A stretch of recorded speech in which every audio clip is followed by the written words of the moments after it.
All right, well, welcome to another episode of Mom Please.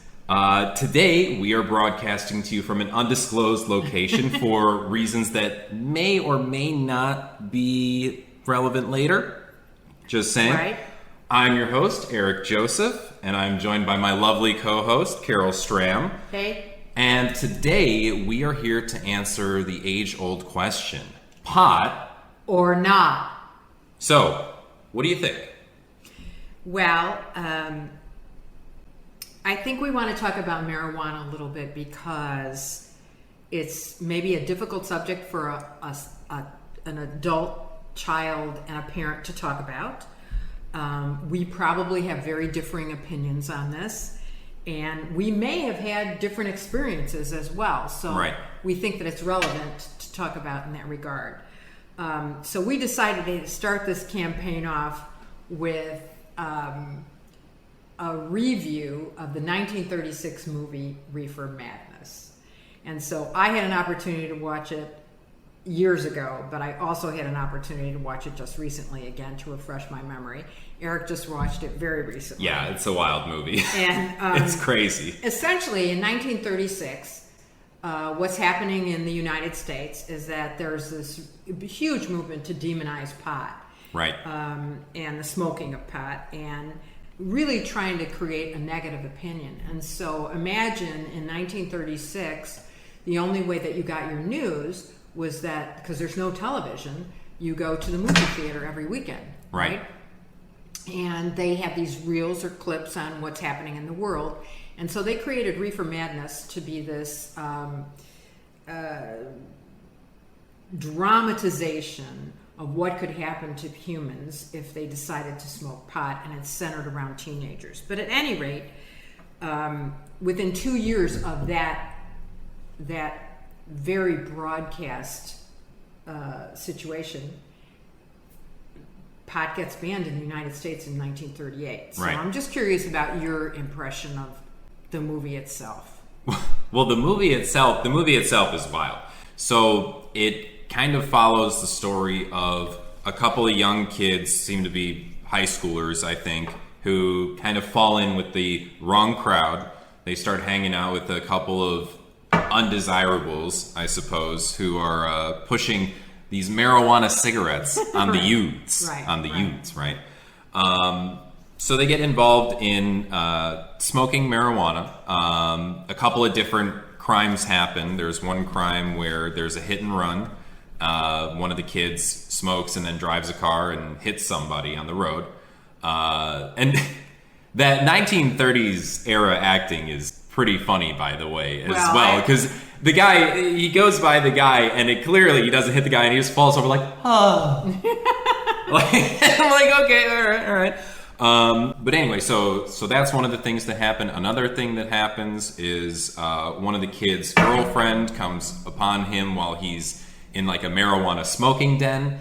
She is accosted by one of the men there who is also a marijuana addict. And when the young man sees that this is happening, he attacks the other man. Right. A third guy gets involved who uses a gun to beat the guy over the head, and then the gun fires and shoots. It hits the girl. It kills the girl. It murders the girl. So there's a murder that happens as a result of it.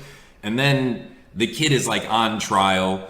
The guy that he fought is racked with guilt. And this I thought was a particularly funny scene. He's in the apartment with his another woman who's there, who's also one of like the drug peddlers. And he's sitting there smoking his cigarette like freaking out. He's got big dark circles under his eyes. He's got really he's high riddled anxiety. with anxiety. Riddled with guilt. Riddled with anxiety. And I'm sitting here and, I'm a bit of a marijuana connoisseur myself. I've partaken, and I can tell you that I've never had a extreme high anxiety freak out like that. It almost seems like they had to demonize the drug, the effects of the drug with other drugs that people kind of were more aware about. Maybe like cocaine. It seemed like these are effects that more are people who do cocaine a lot.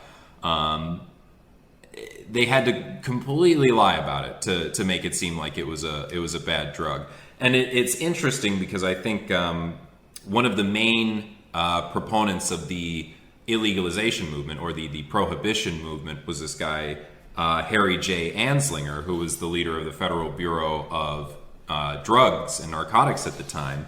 And he said of marijuana, quote, it was a quote, marijuana is an addictive drug which produces in its users insanity, criminality, and death. And this became a very, very famous quote at the time. It was spread all around. And that Reefer Madness showed all three of those things. It shows criminality. Right. It shows death. Right. And it shows insanity. Right. And it's an interesting, it's just an interesting filmography in the sense that way later, when I'm a teenager growing up in the 70s and college age, Reefer Madness becomes like a cult piece of film that you go see at the midnight film at the local, movie house, and because it's so not what occurs with pot per se. But that was really the reigning. That's pretty interesting. So it became a cult classic during your time. Yeah. That's wild. So is it because I assume some proponent or the counterculture movement, since pot was so heavily associated with that, they kind of realized, hey, this isn't the drug that they said it was in the 1930s. And absolutely. I mean, it was like kind of a hoot. It was seen as ridiculous. And yet, during the time that it was produced, it was really supposed to be like a public service announcement to parents to get their kids to steer away from marijuana. So it's interesting in that respect for me. But that is interesting. It doesn't hold up. It doesn't hold up over time. No, it doesn't seem to. So that's kind of what the tenure is in the United States at the time. And then we kind of fast forward to 1956, and that's when they actually put into law criminality associated with the possession of marijuana, getting anywhere from 2 to 10 years in prison, and the equivalent fine in today's dollars of about $225,000. So this was for just possession? This is for like you have a joint on you, and boom, 2 to 10 years, and what, $225,000, the equivalent of so they basically made you a criminal. Absolutely impossible if you wanted to. Yeah. And and then we kind of fast forward to the 1970s, which you're almost post Vietnam, which a lot of this is associated with Vietnam, and then you have our revered friend Richard Nixon, who certainly, I love that guy. certainly felt that drugs were a big problem, and he created the war on drugs. And during that time, the drugs began to be scheduled. So, and they were scheduled based on their medical value, their addictiveness, and the possibility for abusing it. So this all comes out. His war on drugs is crazy. And the interesting thing to me in our research was that as we looked at it, I'm like, how can this possibly be? So let me just read what the Schedule 1 drugs were. Okay. Are today as well. Sure. Not just then. But, okay, so marijuana is on the top of the list. Okay. Heroin. Pretty bad. LSD, which, if you're familiar with this time period in the 60s, Dr. Timothy Leary's at Harvard. He's doing studies. Yeah, I've heard about this guy. He's doing studies with his students and making his graduate students and undergrads take LSD. Yep. So he was either like a visionary or just a junkie. Or crazy. But he's a little bit of both. A little bit of column A, a little bit of column B. But I'm pretty sure that as a parent, I did not send my child to get a $200,000 a year education and doing LSD while they're there. I'm pretty sure that was not. That seems to me like a pretty good benefit of going to school. And then Quaaludes are on the list. Also and, pretty bad. Ecstasy's on the list and peyote's on the list. So that's That's Schedule 1. Now that's kind of interesting. It's interesting because a couple of things don't seem to fit. But, right. They don't seem to fit. But I think what's more interesting is the Schedule 2 drugs, which you have Adderall and Ritalin, and Dexedrine, Vicodin, methamphetamines, cocaine, lovely. Nice, methadone, Dilaudid, Okay. and then we have good old OxyContin, fentanyl, Right. and Demerol. Okay. Some of the nastier Now, ones if out you're there, I feel familiar like. with any of the drug activity that's going on in the United States currently, you know that the OxyContin highway between all the states and going down to Florida to be able to easily and readily get OxyContin, and it's so addictive that this is a Schedule II drug, you know, and it just seems it is literally out of control. Right. So it's and it seems like this kind of this OxyContin highway, people are getting oxy from like medical professionals and right pushing next it out door, onto the street. Yeah, right next door is the pharmacy. They fill it right on the spot, and then they drive back to their states.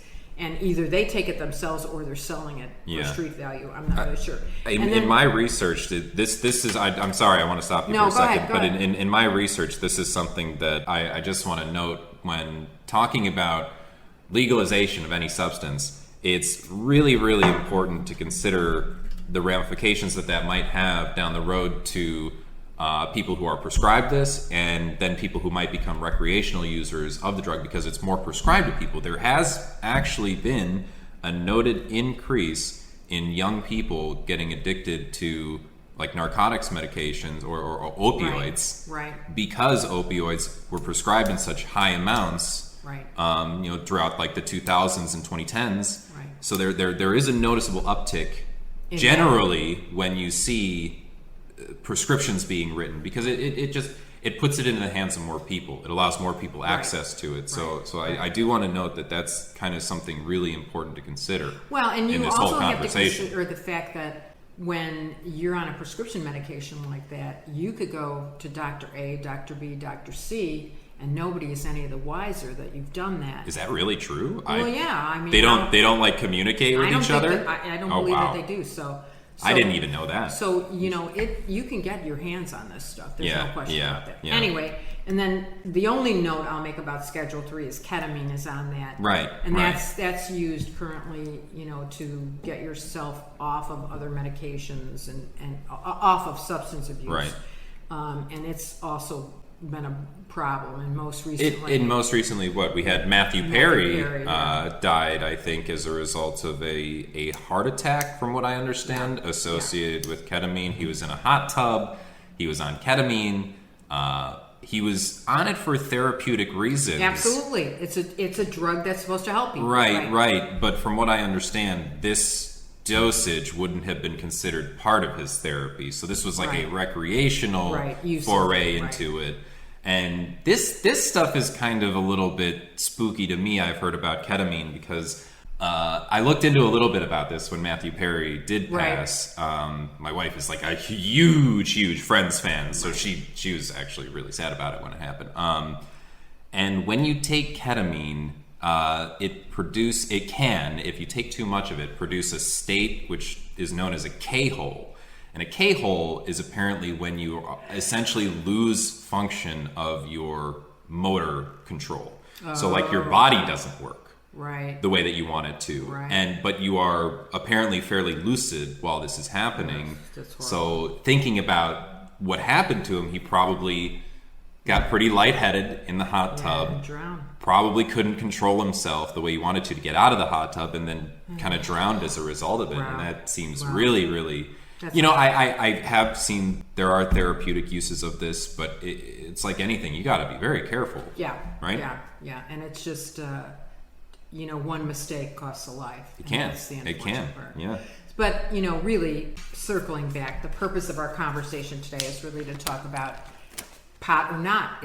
Is pot harmful to your health? Right. And so, I've done a little bit of research on this, and there's about 50 million people in the United States that use pot right now, and the industry as we know it, aka the legalized industry, is kind of in its infancy. So certainly more study has to go into this. Right. Yeah, I think so. I think what's been tough about that is a lot of the studies haven't really been able to be open, right? Because this is still illegal at the Right, federal level on a right, Schedule right. 1 basis. But there are problems associated with repeated use, like daily and or weekly. Right. And for instance, and I'm going to just read some of these to you, marijuana use disorder. So only 3 in 10 people who use pot will develop this disorder. But That's still significant. it's That's 10%. 30. Yeah. We said 3 in 10? Yeah. 30%. Yeah, 30%. But Still a lot. additional studies say about 10% of people who use it get addicted. Okay, So there's some- varying yeah. numbers And again, depending on who did the study, right, I'm sure, exactly. and who paid for Okay, it, but, right? but MUD, marijuana use disorder, is really identified by the following characteristics. Okay, so you use more pot than you intended to. Right. You're trying to quit, but you can't. You're spending a great deal of time smoking pot, and you crave it. Yeah. You need to start your day with it. Using it is starting to interfere with home life, school, work, whatever you're engaged in. It causes problems with relationships. Yeah. And you give up activities with friends and family in order to, stay on your high. You use it while you're driving. Yeah, that's especially dangerous, Of I course think. it is. That's Of course especially it bad. You need more and more levels of marijuana in order to achieve the same high. Right. So there's, you get And then if you try to tolerance. quit, you do experience withdrawal symptoms. So Right. that's Okay. you're at higher risk for attention issues, memory issues, learning difficulties.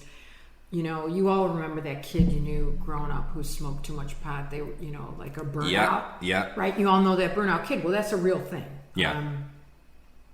And there's other possible negative effects like There's a lot of things that can be attributed to using it in your early years. So when youths, especially, get their hands on it, we've seen changes in youth brain health and reduced brain function in adult smokers that are pretty heavy smokers. And I think there was even a study that you told me about where long-term Harvard study, long-term use is associated with like 5.5 fewer IQ points. Right. I don't think either of us needs to lose any more of those, right? I don't have 5 to lose. Yeah, right? Same. But also, like, there's links to mental health disorders like anxiety, schizophrenia. You can experience physical illness like chronic cough, emphysema, chronic nausea, vomiting. And that's an interesting one because I did know somebody when I was younger who every single time they smoked pot, they vomited. Like 100% of the time, 10 out of 10. So that's certainly a thing. And you saw firsthand. Yeah, I saw firsthand, right? Reduced motivation, and also some research linking it to testicular cancer. Hey, the good news is I don't have balls, so I'm okay with that. Mom, come on. Be respectful. I do have balls, please. Come on. That could happen to me, so come on. Sorry. But yeah, you mentioned something also that was really, really important. The indirect risk of increased motor vehicle injuries and deaths, because marijuana has been shown to be the #1 illicit drug in people's systems in fatal motor vehicle accidents. So, I know people are going to be like, oh, what about alcohol? Well, remember, alcohol is not an illicit drug. Alcohol is not illegal.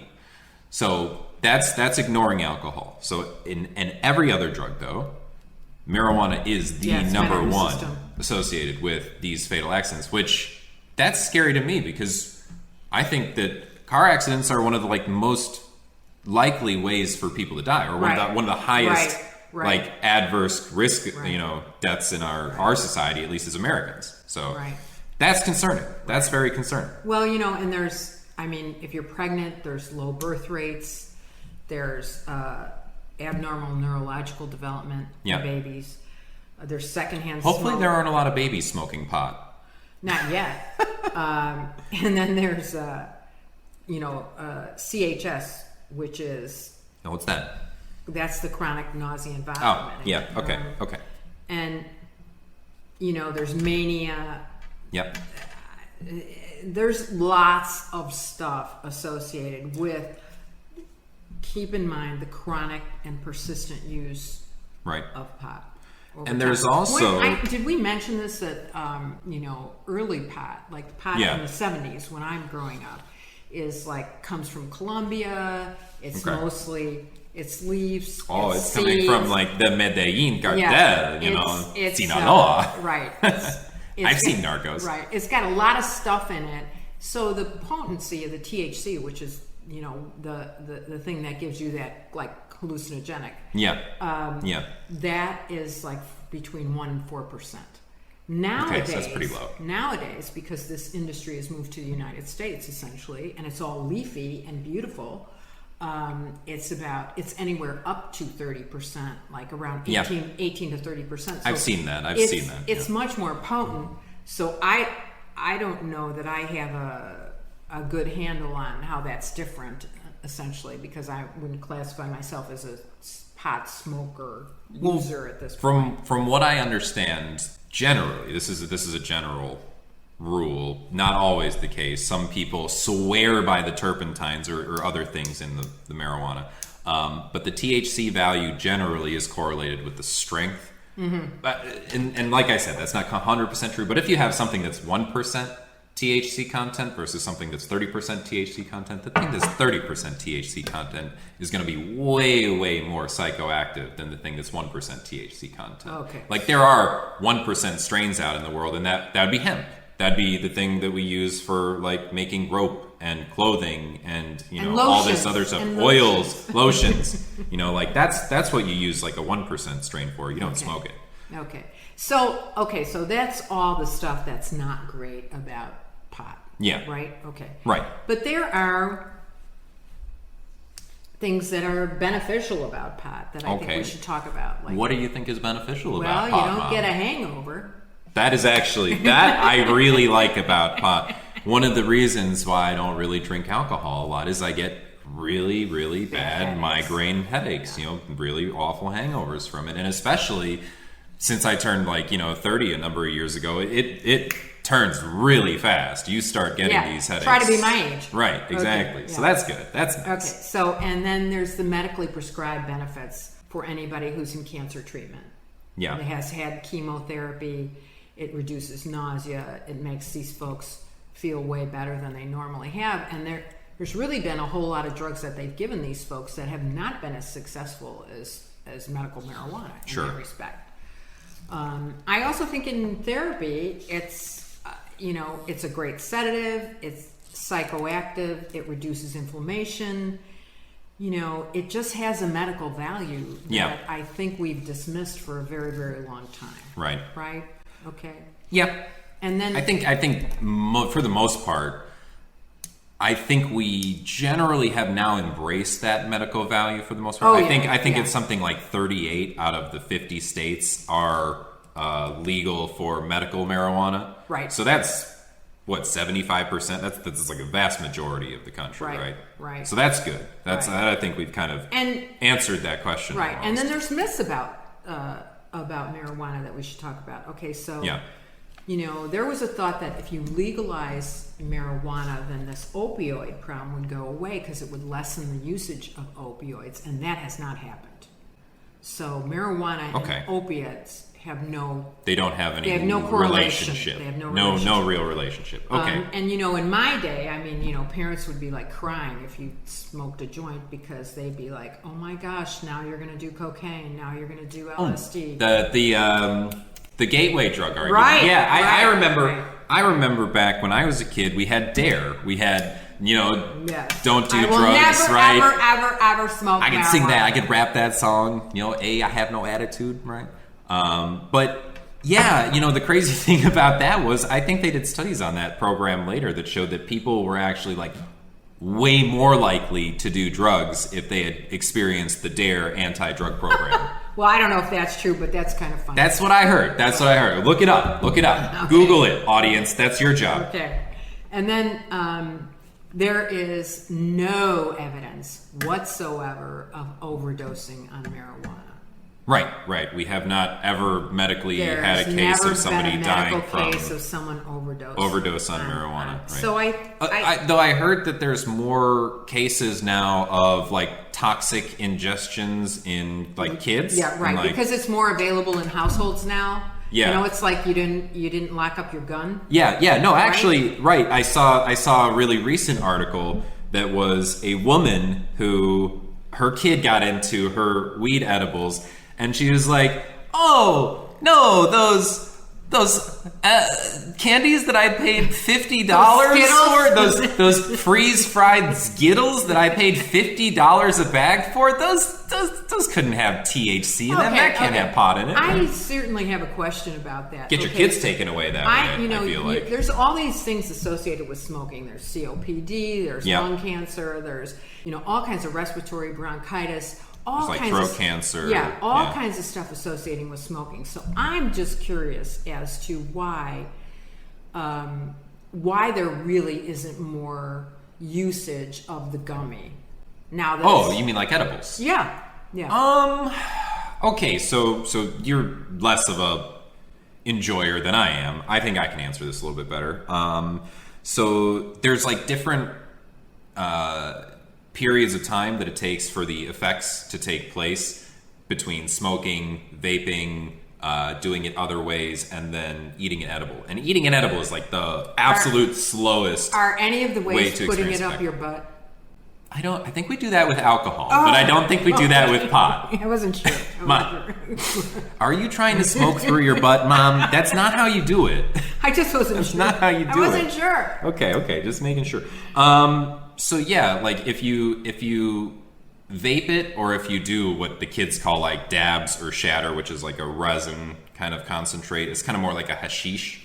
That tends to what is that? Come on. It's actually the old term. That's actually the really old term. Move on. So you do these little shatters, and it takes a couple of minutes for it to onset. Same with vaping or smoking. Smoking, it takes a little bit longer, maybe like 5 to 10 minutes. And then when you take an edible, it can take up to like 45 minutes for you to like feel the effects, or longer, like up to an hour. Okay, so it's the issue of like getting that quick high versus I think the convenience factor of getting down to the quicker high is very attractive to people. This makes sense to me now, because I have a friend who is a nervous traveler. Yeah. Who said, "Well, I'm going to do gummies on the plane, so I'm going to relax a little bit." And that's not a bad way to go. Took a gummy and didn't feel anything. Took a couple more. Oh no. And had to be carried off the plane in a wheelchair. I mean, it wasn't pretty. But my gosh. I mean, how old was this guy? Was he like your age? I will not reveal, but yes. Okay. So you did just reveal. Liar. Got to be careful with you. Yeah. So like, if you're not a person who does it often, you got to be careful. With any medication, in fact, with just about anything in the world, the difference between toxicity and enjoyability is dosage. So you can't just take a bunch of gummies and think you're going to feel fine. He probably took like 40 milligrams worth of gummies. That's insane. I wouldn't take that. That's crazy. Right. Well, and just to circle back to something that you just said, it does remind me that a lot of the things that we've said here could equally be applied to alcohol. Sure. Yeah. It could. It's interesting how socially acceptable it is to have a drink, and I like to have a drink. So I'm the first one to come to this realization that perhaps more of the stigma now is a little bit reduced, because some of the states are aligning themselves with legalization, and there is some therapeutic value to this. Like, I don't understand why it's a Schedule 1. Well, it's a Schedule 1 because of the Nixon administration, right? And their need to bolster their campaign by finding groups to demonize. So they chose to demonize the counterculture and the hippies by associating them with marijuana. They chose to demonize the inner city, aka black people, by associating them with heroin, and then demonizing those two things so that they could essentially drum up support for their eventual campaign. And we all know how nice of a guy Richard Nixon was, and how lovely of a president he ended up being. Yeah, just great. So anyway, but bringing this back to my own experiences. Yeah, sure. So I would have to say that, I myself, not a big drug user ever, and probably at a young age, like high school age, not much of a drinker either. Okay. Probably reserved that. And I think I took my first legal drink when I was 19, and it was legal when I was 19 for beer and wine. Wow. Right. So that's impressive in a way. Yeah. Or maybe not. Well, maybe it was my second drink. Maybe. Okay. All right. Anyway, all right. But it was not something that was at the top of my list per se. Yeah. And pot, the usage of pot wasn't either. But I had this lovely drug addict boyfriend, and so he smoked pot around me all the time. I just wasn't interested in it because I didn't want to smoke. Right. Okay. Right? Yeah, it was the smoking that got you. Okay. But I do recall one instance where he had a little motorcycle, and he's like, "Hey, Carol, take this stuff before we get on," and it was PCP. It was angel dust. Wait, you've taken PCP? Yes. Oh my god. And I got on the back. Mom, please. I know. Wow. I got on the back. You've never told me that before. I was in love. Oh my god. I got on the back of this motorcycle, and when I got on the back of the motorcycle, all of a sudden, everything in my body was like anxious, and we're either gonna get caught by the police, or we're gonna die. Sounds like a fun drug to be on. Oh my god! It was absolutely horrible. So I knew that ingesting anything like that would never be a go with me. Yeah. And so then fast forward to college. Okay. And you'd go to a party and somebody'd be passing a joint, and you're like, okay, am I going to be a weirdo, or am I going to, okay. Yeah. So am I going to puff, or am I going to pass? So all I can recall is that my own situation was that, when I drank alcohol, I felt social, I felt engaged. Yeah. When I smoked pot, I felt like I was a houseplant. Huh. Okay. In the corner. So you felt like you kind of melted into the walls. I didn't talk. I just watched. I observed. Yeah. Yeah. And to me, that was not something that was particularly interesting to me. Yeah. Not an enjoyable experience. It just wasn't a great experience. Yeah. I get that. And I have subsequently, as an adult now, done gummies. Sure. And I would say I'd take them to go to sleep because I still get that same catatonic effect. Okay. So for me, not so much. Yeah. That's interesting. What about you? Well, what's your experience? So you say that, pot kind of made you like melt into the walls, right? When I was younger, I was a pretty... I knew you then. Yeah, you did know me then. Right? So I was a pretty kind of a nervous kid, kind of an anxious kid. I didn't really fit into a lot of social settings, or I didn't feel like I fit into a lot of social settings. Like high school rager parties were not my bag. I did not know what to do with them.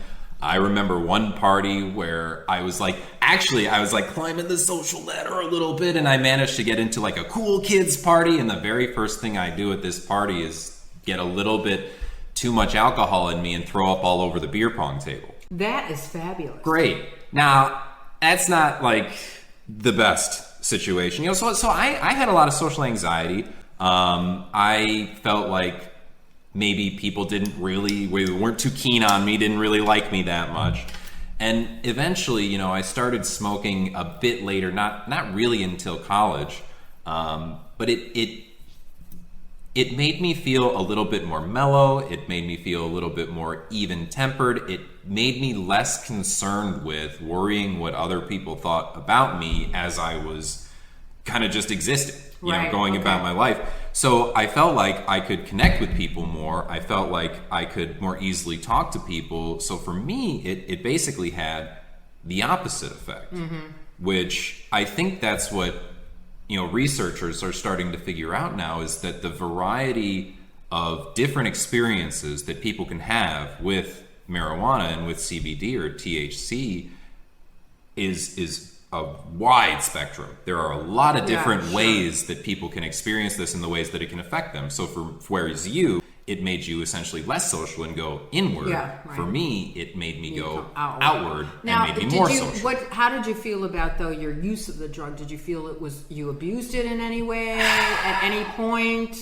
Yeah, there was a time. There was probably a period of time where I felt like I was spending too much time using it. I was probably spending too much time thinking about like how am I going to get more of it? Because when I was doing it more, so I went to a pretty uptight Catholic conservative university. So this is less like the Berkeley, Californias of the world, and more like the Duke, universities of the world. So this is not exactly a place where it's widespread. I actually, this is really, really dumb. You're gonna love me for this.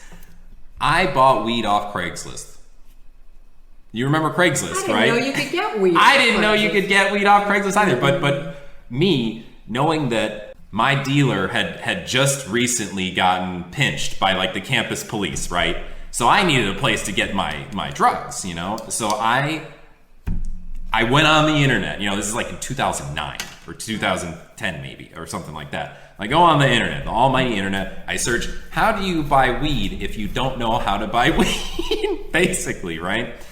So they suggest a couple things. One, go work at a restaurant in like the back, like as a dishwasher. Busboy or something? Yeah, busboy or something, because basically every single person who works in the restaurant industry smokes pot. That's what I've come to understand. And that sounds like a generalization. That is a generalization. So that was the internet back then, though. That's the internet's words, not mine. So one of the other things was go on Craigslist, type in 420, which is like the police code for pot. And in your area, there should be some people selling on Craigslist. So I actually found a person through Craigslist, and I drive from my buttoned up, this was outside Philadelphia, it's Villanova University where I was at. So I drive from my buttoned down little, very white, very conservative campus up to the Temple University area, which if you aren't super familiar, is right near the Kensington like open air drug market. It's not very far away from that. So it's a rough and tumble area. It's absolutely not a nice part of the neighborhood. I'm so proud right now as a parent, by the way. This is like your Eric Please moment. So I go drive over there, and I think I was driving in the BMW X3, so I'm like completely not somebody who should be in this neighborhood. I get like flagged down by some guys who are like, yo man, what you doing over here? And I'm like, no, nothing. They're like, you trying to buy drugs? And I'm like, actually, yes.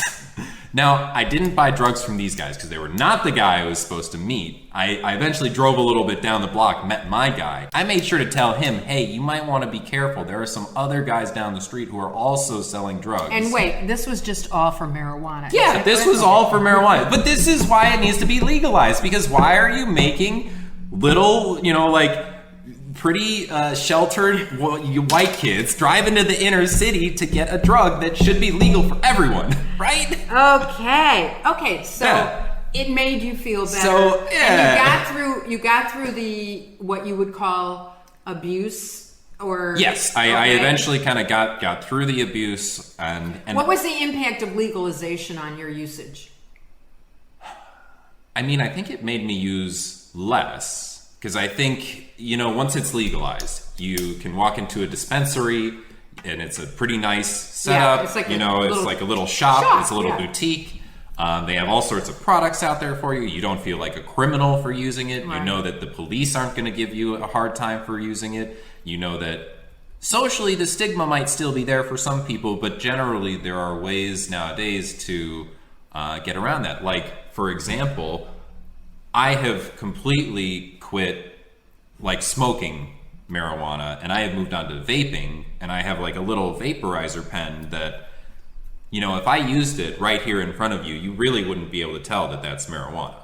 You would basically be like, oh, what is that? Kind of smells a little floral, but it takes away from that heavy skunky smell that, you would associate typically with a pot smoker. Well, how about this idea though, Eric?